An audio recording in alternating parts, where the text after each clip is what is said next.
Hey everyone, welcome to The Homeless Left. I'm Matt Weinglass. And I'm Niko Kyriakou. It's great to be back with you one more week. They haven't thrown us off yet, so I think we're going to keep going for now, and we welcome you guys all here with us live, both on YouTube and on Rumble. Later in the show, we will be going exclusively just to Rumble so we can get more into the conversation today. But, we'll start out here, just kind of getting our feet wet. What's the topic for today, Niko? We're going to talk about celebrities' views on COVID, the vaccines, the lockdowns, the mask mandates, and just there's kind of celebrities that have taken a pretty big stance on a lot of these issues. And you've got kind of three camps. You've got the ones that were very much promoting the government, messaging and encouraging everyone to stay locked in their homes and stay masked up and get their shots. And then you had some that were saying, hey, I have doubts. I don't think that we should be mandating people. I'm against this. And then you've got, those that kind of were for it, but later ran into complications themselves, allegedly, from getting the vaccines and how they, we don't know all the details on some of these people like Jamie Foxx, but to look at how people might, their thinking evolves over time on this issue after they've come out so publicly. Yeah, and I'm excited to get into this. And there's a lot to cover because it's been 3 years of chaos. And I know a lot of people want to, let's get back to normal. Let's get, COVID's in the rearview mirror now. Let's just move on with life. And it's like, well, there's some unresolved stuff here. There's people that are affected and still can't even speak up about their personal experiences. And, as celebrities, in Hollywood, you would think that they would be a little more just kind of, there's weight on your shoulders. Like, we understand, like, you have your fans, you have your career, you have your image, but to know that if you have something real to share, you would hope that more of them would want to speak up. But unfortunately, we've just seen so many examples of, I guess you would say, getting in line. Now, obviously, there's reasons to get in line besides, being a coward. I mean, I know a lot of people at the beginning of the pandemic were afraid, and they were, of course, that was understandable. It was okay to be afraid of something that was being thrown at us. Like they said people in the streets, there were going to be dead bodies in the streets, and we needed to do something. And I get that. Like, it's okay. Fear's okay. But at some point, when you recognize that, you just take a step back and you go, wait a minute, is this what's being told? Is this really what's happening? And I think that we all have to go through our own processes. But it was really interesting, to say the least. And again, we're on YouTube right now. We want to be careful, but there is some really interesting footage that we have. Yeah. And before we get into that, though, I want to say that, this was a period of extreme censorship, and you had journalists and doctors and scientists trying to talk about their concerns who were being censored, who weren't allowed to speak. And yet you could have celebrities come on and voice their opinion and say, everyone should do their part. And they didn't have a scientific background, but because their message was in line with what the mainstream authorities were saying, they were allowed to speak. And, this, I think it really goes back to, and we don't have time to go into in depth, the very interesting talk that Robert Kennedy had on Twitter Spaces yesterday, hosted by RFK with Elon Musk, and others were on there, Michael Schellenberger, talking about how the sort of the public, and especially the Democratic side, came to this point where they just had this knee-jerk reaction to everything that was questioning the official narrative. And it started way back with the Democratic Party and Obamacare accepting pharma funding to really they didn't negotiate with drug makers when we had Obamacare came in, and the pharmaceutical industry sort of began its slow creep into the Democratic Party. And then you had the rollback of rules where they could advertise on TV, and suddenly it became okay, sort of morally, for Democrats to begin accepting funding from the pharmaceutical industry. And previously, it had been mostly the Republicans who were taking dirty funding, what's considered dirty funding, from oil and gas and, more extractive polluting industries. And then the Democrats were kind of traditionally taken from labor unions and trial lawyers. And now suddenly they had this huge pool of money to draw on for their campaigns. And we start to see their policies shift to be incredibly pro-vaccine without any concerns about, well, maybe we have to have, question marks here. And that really came to a head in 2016 when Trump, in his campaign a number of times, anecdotally referred to anecdotal experiences he had where there was a connection between vaccines and autism. And now we're not promoting that as a message, but I think there is something to look into there. But anyway, that was what Trump said at that time. And then suddenly it became like, everything that Trump said was a knee-jerk reaction from the Democrats, from the left, of which, of course, Hollywood is primarily comprised. So it was like, here, the left, we had been against NAFTA and this unfair free trade agreement for years. And then suddenly, when Trump says he's against NAFTA, suddenly NAFTA is a good thing. Or, suddenly if he says, wow, there's a question about vaccines, suddenly, oh, well, we have to support vaccines. We can't be in the camp of these crazy Republicans. So again, it speaks to the homeless left, the theme of our show, which is, bringing everyone to back who's been lost and lost their shelter and feels alienated from their parties. Whether you're on the left or the right, you're an independent. And, to find a voice of reason and common sense in this culture war, you had to kind of break away from this partisanship. But, most of Hollywood didn't do that. And there's some pretty hilarious examples of how this promotion went on. Yeah, well said, Niko, and exactly true. We have to fight back against tribalism. I think that's really the problem. Once we get out of our little camps, we can start looking at things and bringing critical thinking back to the table. And we can do things like, let's just throw out the first guy. I want to show some Stephen Colbert, because I think this guy is hilarious, in a sad way, but it's okay. We can laugh. I want to laugh at this, because here's a guy who I grew up watching him do the Colbert Report. He had a character on the Colbert Report that he was making fun of the establishment voice, the corporate voice that I guess at the time it was the Bill O'Reilly, and he played that character as a joke to make fun of. That was part of his comedy. Now, all these years later, he's on CBS and he's just that corporate voice. He became the thing he was making fun of. And it is sad. But let's laugh at this, because this is a little montage. I don't know if we'll play the whole thing, but this is how Colbert chose, or let's say his overlords chose, how he should cover COVID during the lockdown and into the vaccine rollout, specifically the vaccine rollout, because he came up with a segment called The Vaccine. And someone put a compilation together, and these are never going away, by the way, people. This will always be on the internet, and we can always look at it and say, oh, that was a pretty dark and twisted time of history. So let's see how Stephen Colbert played a role in the COVID vax rollout. Here we go. So let's find out the way the vaccine is changing the scene in our new recurring segment, The Vaccine.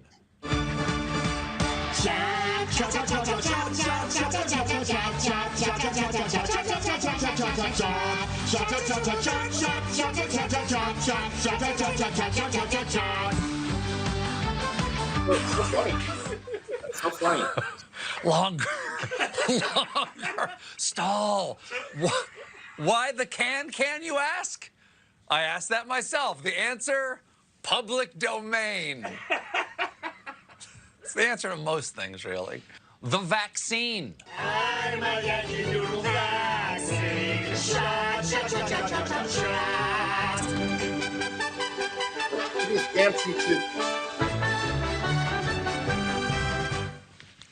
The vaccine. Okay.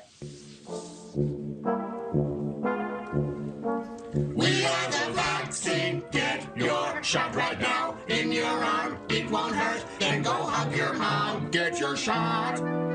Hug your mom. Get your shot. Hug your mom. The vaccine. Inoculation for the whole nation. Get a shot in your arm and get a haircut. Inoculation, go on vacation, but please watch out for the next mutation. The vaccine. Yeah. You just go on and on. Get a shot, get a shot, get a vaccine shot, get a shot, get a shot, get a vaccine shot, get a shot, get a shot, get a vaccine shot, get a shot, get a shot, shot, shot, get your vaccine, vaccine, vaccine, vaccine, shot, shot, shot. SARS, measles, measles, meningitis, get a shot, get a shot, get a vaccine shot, get a shot, get a shot, get a vaccine shot, get a shot, get a shot, get a vaccine shot. Well, Okay, is it over? I'm gonna go to the later one where he's doing this entire song and dance. I mean, you can see it. I mean, this is crazy. It's unbelievable. So let's go to this last one here. This is just the most obnoxious one, I think, right here at the end.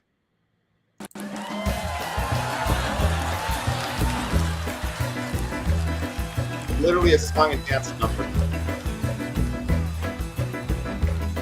Like, yeah.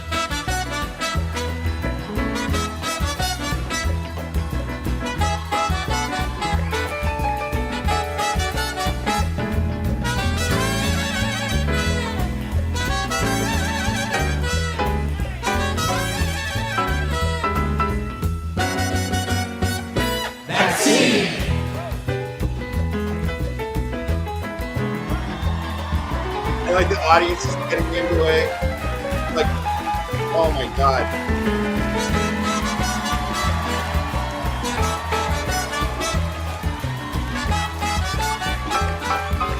But it's like this one big advertising for Pfizer. Yeah.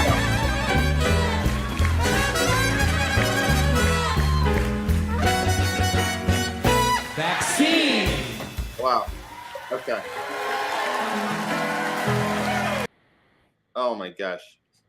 I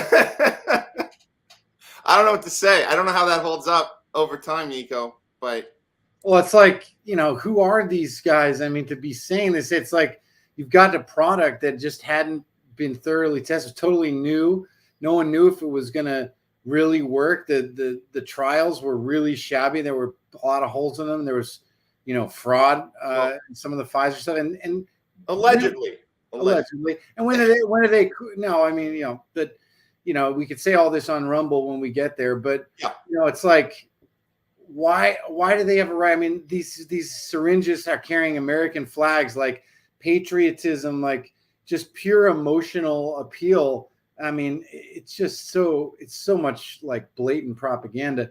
And this went on network after network after network. I mean, if you see the mock-ups of like the cartoons with the Lion King, and they're saying, I just can't wait to get vaccine and all this. And it's like, remember, this was put up as the only way you're going to escape the lockdown. You're going to escape being tied up in your house and stuck on your screen and not going to school and going to depression and increase of all these horrible things like alcoholism and drug abuse and suicide and diabetes and, depression. And, and meanwhile, they're just painting this happy picture. Like, once you do this, you'll be free. So let's just, because late night comedy really took a bad turn, and there was a James Corbin one as well. Do we want to get into that, or actually, the Jimmy Kimmel one, Niko? That one is honestly, that's the most disturbing for me. Let's play that one, because this wasn't a prepared sketch. This wasn't like ABC telling Jimmy Kimmel, you got to, like, it wasn't like a song and dance number like Colbert. This is just coming. I think this is coming from his own self. Like, it's part of his monologue. I mean, I don't want to, I'm just guessing of, did he write it? Did his writers write it? But he really looks like he's very angry on the stage, and he gets the whole audience is cheering along. And I'm like, how is it? Where did entertainment get to this place? The guy on stage, late night comedy, and he's being like this. So let's check this out. This is Jimmy Kimmel and the message he has for the unvaccinated. Here we go. Fauci said that if hospitals get any more overcrowded, they're going to have to make some very tough choices about who gets an ICU bed. That choice doesn't seem so tough to me. Vaccinated person having a heart attack? Yes, come right on in. We'll take care of you. Unvaccinated guy who gobbled horse goo, rest in peace, Wheezy.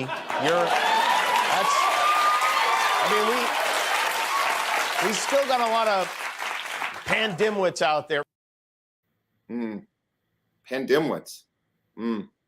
Yeah, the name calling, the shaming, belittling. And these are entertainers. This is supposed to be entertainment and fun. And I always remember late night comedy was supposed to be where you can have a laugh and laugh at stuff. Comedy's supposed to be punching up. I think. I don't know.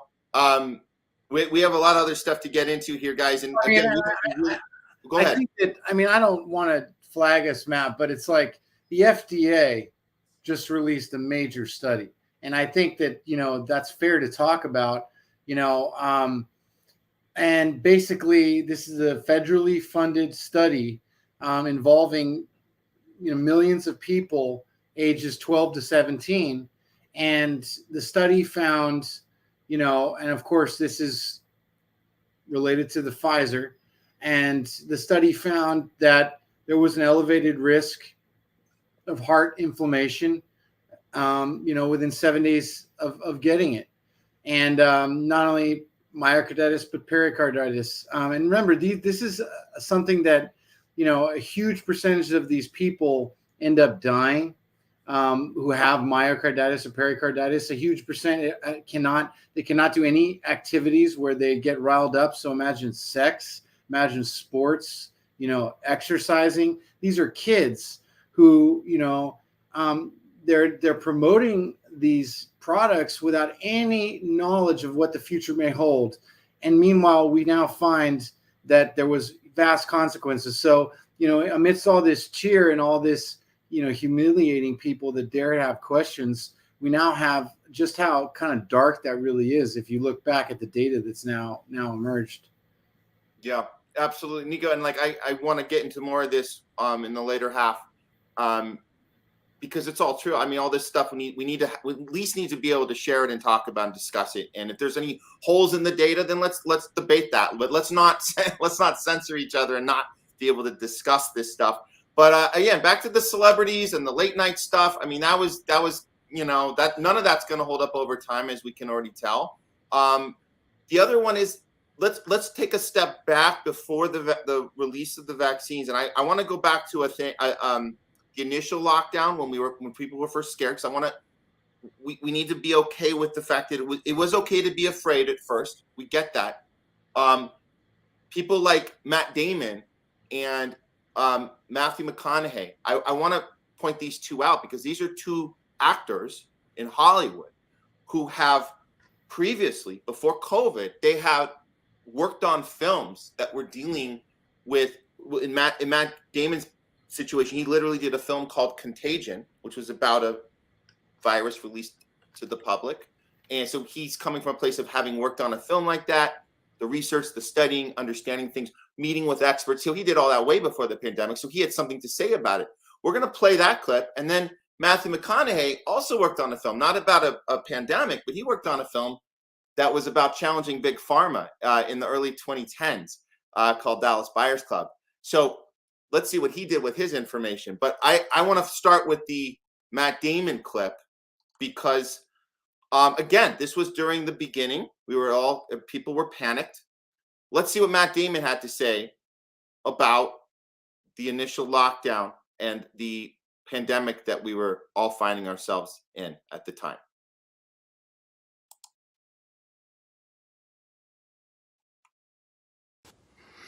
Hey, everybody. This is Matt Damon. So a few years ago, a bunch of us did this movie called Contagion, which we've noticed is creeping its way back up on the charts on iTunes for obvious reasons, given what we're all living through right now. And so the Mailman School of Public Health at Columbia University reached out to the cast and asked us if we would have a virtual reunion to do some PSAs for everybody that might be helpful. And so we readily agreed, and so here they are. So everything you're going to hear from us has been vetted by public health experts and scientists. So I'm here to talk to you about social distancing, something we've been hearing a lot about on TV, I think, the last couple of weeks. In the movie, I played a guy who was immune to the hypothetical virus that was spreading around the world. And so a few things to start. One, that was a movie. This is real life. I have no reason to believe that I'm immune to COVID-19, and neither do you. No matter how young you are, this is a new virus. It's going to take some time for our bodies and our doctors to understand it and to understand the best way to protect us. So new viruses emerge all the time. This isn't the first, and it won't be the last. So the good news is we have seen things like this before, and we emerge stronger as a result.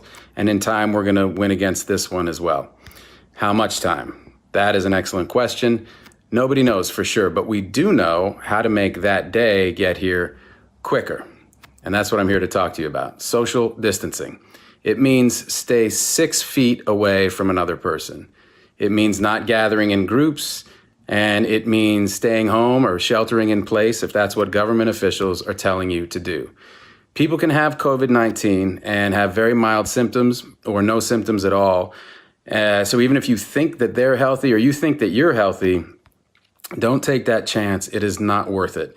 Every time that you pass this virus to someone else, you are actually giving it to 3 or 4 other people as well. And then those people are going to do the same. So before long, that one person turns into hundreds, turns into thousands, and that's how we got into this situation in the first place. Now, if you are young and healthy, you might think that this is no big deal because you've heard that this virus is nothing more than a bad cold for you.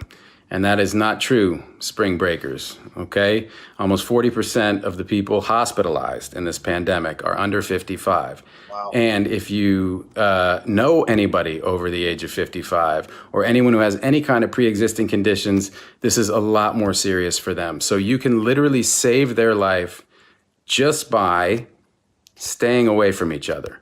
You can actually sit on the couch or in a chair like I'm doing and watch TV and save a life at the same time. You can work from home, you can use social media to communicate, you can save a few more. Now is the time to spend all the time you want staring at your phone or your tablet, and if anybody gives you a hard time about it, tell them not to bother you because you are saving lives. Just make sure that you tell them that from 6 feet away. We can all do this together just by staying apart. Please do your part. Other generations have been asked to do extraordinary things. We're being asked to just stay at home. We got this. Please, let's respect and protect our elders. Thanks, everybody. Oh, boy. So I would say, looking at him, my assessment, a few years later, this was again at the beginning. He believes that. He's not being forced to do that. He's not doing that out of it's not lack of courage. It was just, he let fear overcome him, and that's fine because those are the things at the beginning. Like I get that. The thing I have a problem with is, has he updated that since? Is there anything of Matt Damon going online and saying, you know what, we got that wrong, and I'm sorry? Is there anything like that? I don't know. Niko, you got to turn your mic on. The social distancing, as we now know, didn't have much scientific basis. It's 6 feet, or why is it 12 feet? And, sure, if you stay away from people, you're less likely to spread it. But again, spring breakers, it's like in 3.5 years between the outbreak and mid 2023, we had people 0 to 17 years old, 1,636 reported deaths. And of course, those are going to include people that die with comorbidities, or if you happen to have a motorcycle wreck and go in to the hospital with COVID, you would have been counted as a COVID death. If you had COVID and you committed suicide, you might have been counted as a COVID death if you were tested in the time prior to your death. So, it's like, meanwhile, you have over 200,000 people dying in the age demographic of the older generation, over 50. So, and of course, most of those you end up finding, even more in the 80 and up range. So it's like, was this really necessary to tell everyone to, cut? Like, what if you had a prom date? I mean, I don't know. It's just kind of sad that they would go around just reiterating and parroting a government message. So what do you think about Matt Damon? What is he doing there? Well, I think you're right. He's kind of doing a public service announcement. is what he says. You know, like he believes he's doing the right thing, but you know, I think he's just trying to be a good liberal against the crazy right-wing Trump fanatics that might, you know, question authority. You know, I just find it to be it's a very probably gut reaction partisan stance. He thinks he stands for science, you know, and then you can trust your authorities. Well, I mean, I think if you're still trusting your authorities 3 years later, you know, you're still trusting science and the medical journals that get all their funding from the pharmaceutical companies and the health agencies that are funded by these companies and are run by these companies. I mean, what was the new director of the NIH, Monica Bertagnolli? You know, she has received, you know, millions of dollars from Pfizer. I think $290 million. This is the new Fauci basically in town, as Russell Brand put it.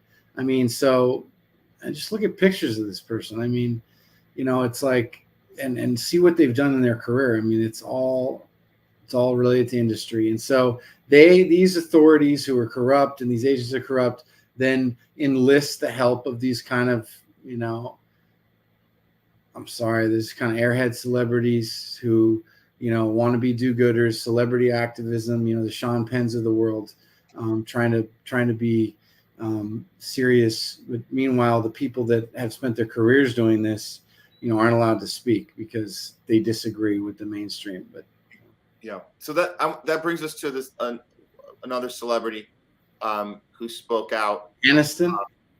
Well, let's cover her in a second. I wanna just do Matthew McConaughey real quick because he also did a film before COVID that I want to put it against you know, what Matt Damon did. It's like it's an opportunity missed, I think. So here's Matthew McConaughey and his response. I think it was covered on this entertainment show. Check this out. Matthew McConaughey is clarifying comments he made about his stance on vaccinating children against COVID-19 and confirming that his own teenage son has been vaccinated. The actor took to his Instagram story late Wednesday night to share in part. When asked my opinion on the subject of children and vaccination mandates, I stated, I couldn't mandate it for kids just yet. What was not clear is that I was referring specifically to the 5 to 11-year-old mandate. What is not true and insinuated with the clickbait headline sense is that I'm against vaccinating kids at all. This is false. In fact, our eldest 13-year-old son, Levi, is fully vaccinated for COVID-19. McConaughey, who is currently weighing a run for governor of Texas, shared his initial stance on the vaccine mandate for kids while appearing at the New York Times Deal Book Summit on Tuesday. I couldn't mandate having to vaccinate the younger kids. I still want to find out more information. During the interview, McConaughey reiterated his support for masking up during the pandemic and confirmed that he and his wife are both vaccinated. The actor's clarification comes after U.S. Surgeon General Dr. Vivek Murthy responded to the star's initial comments while appearing on CNN's Out Front. So what I would encourage parents to recognize is, number one, COVID is not harmless in our children. Many kids have died, sadly, hundreds of children, thousands have been hospitalized. For more on this story, go to thr.com. For The Hollywood Reporter News, I'm Tiffany Taylor.